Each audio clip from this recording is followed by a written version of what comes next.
All right, gang, since we're talking about virology and a little bit about viral testing, I wanted to show you how to do the mononucleosis test. So in the kit, we have these test cards like this, and then we also have our horse erythrocytes and our reagent A, and then we've got our positive and our negative controls. So to do this test, what we're going to do is we are going to take 25 microliters of positive control, and these pipettes dispense 25 microliters. So I'm going to put 25 microliters of my positive control onto my card, and then I'm going to go ahead and put 25 microliters of my negative control on the card.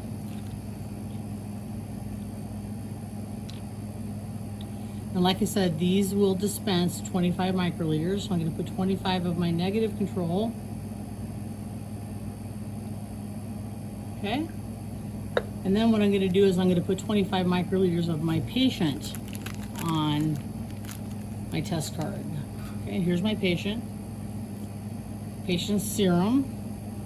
Okay. And we were testing for mononucleosis. Okay. This is called a heterophile antibody test, or a heterophile antigen test, heterophile antibody test, because we are looking for our patient's serum to react with cells that are totally different than what caused the antibody to be produced. Okay, so now I'm going to take reagent A, and I want to mix it up really good. I'm going to put a drop of reagent A next to my control or next to my patient sample. And I'm going to put reagent B, and I want to mix this really well because it has horse erythrocytes in it. So I'm going to take reagent B and put that next to my other reagent A and my patient sample. So on the test card, it kind of looks like this, where they're not mixed up yet. And then I'm going to go ahead and mix those up with my pipette. It's got a little mixy end.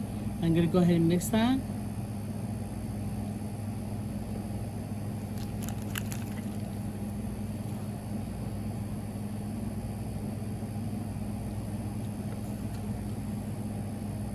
And then the procedure says I should mix it 13 to 16 times. I should rotate it per minute. So I'm going to go ahead and set my timer. And I'm going to go ahead and hand rotate this. Hand rotate it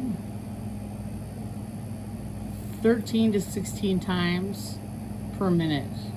And what I'm going to see is if my patient and my controls are positive, they're going to clump, and you'll have kind of a greenish background. And this takes a little bit of time. Your negative control will be very, very smooth, while your positive control will have large agglutinins in the foreground, and it'll be kind of greenish in the background. So I'm just kind of mixing it up, and you can see that the positive is starting to go positive.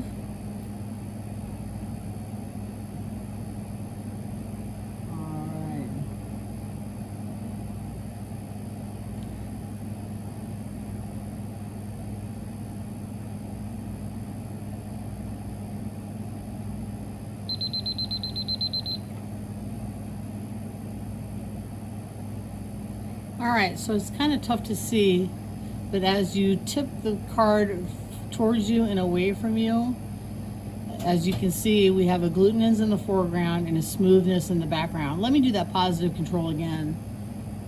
I'm going to go ahead and do that positive control again. I didn't like the way that it turned out. So let's go ahead and just do our positive control again. I want to go ahead and label my card as my positive control. And I'm going to go ahead and add 25 microliters of my positive control one more time.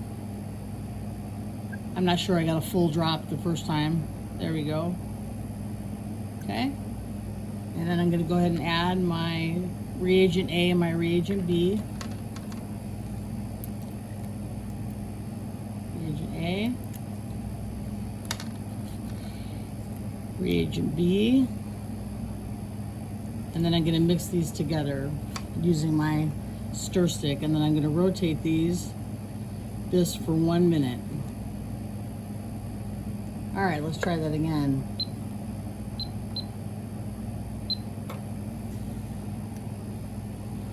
So I'm rotating it. We don't want to go too fast. The procedure says 13 to 16 times per minute.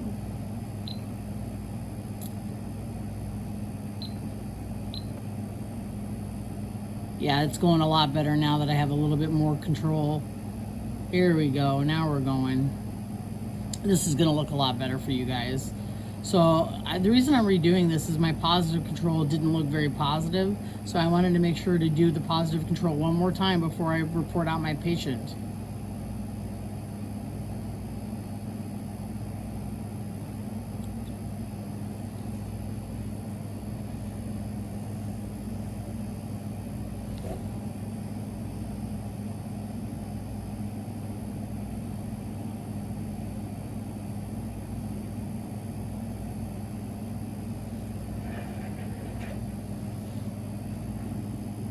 And then here, if I get close to the camera, you can see that there's agglutinins actually in the well, and then the back of the well is kind of smooth looking. This is what a positive test looks like.